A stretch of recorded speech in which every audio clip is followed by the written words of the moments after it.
Through this experiment, we will be testing the caramelization of sugar and looking at the chemistry that is occurring during the process.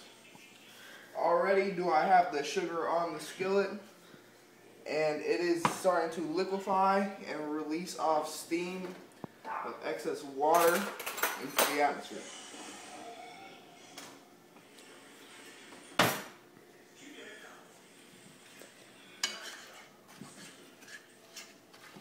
You can see that amber kind of color going on, liquid, and while the others are still solid.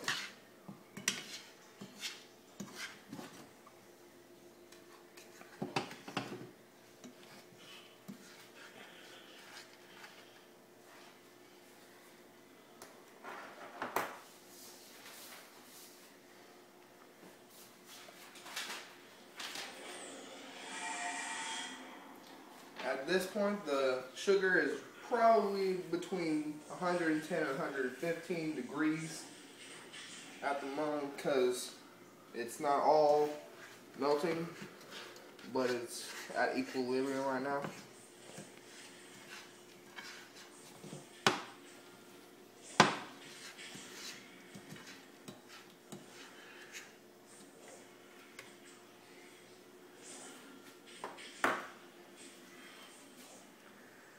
Now it is starting to form a more amber color, more darkish brown. This is known as the, where's that? It's known as the extra hard crack. It's where there's a slight color change. And this is when this liquid is cooled, it'd be very brittle.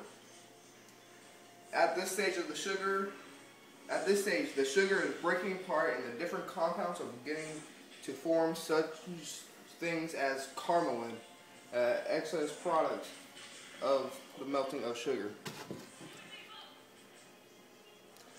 The sugar is starting to boil to a dark brown. At this stage, this is very rich in flavor, and the temperature is approximately 180 degrees Celsius, and the chemical reaction really is starting to kick up.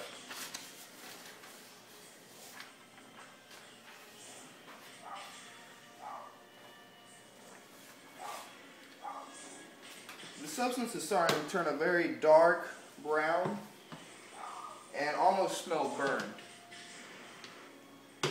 If you were to taste the substance, it would be very bitter because the sugar is starting to turn into more burn, and the pure carbon is starting to form.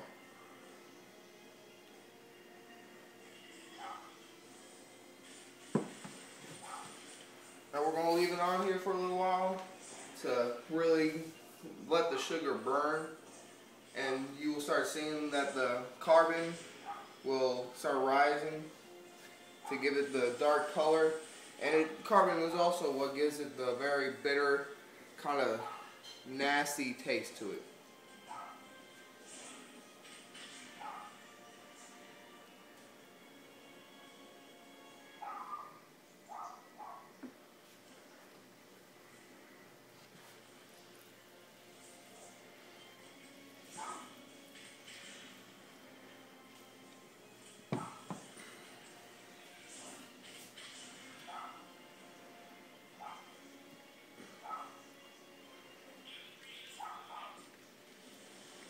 At this point, as you can see, it is a very dark brown and very strong in smelling.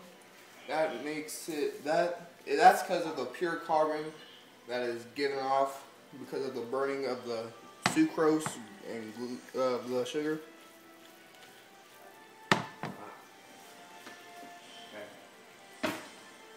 And that is my food chemistry project.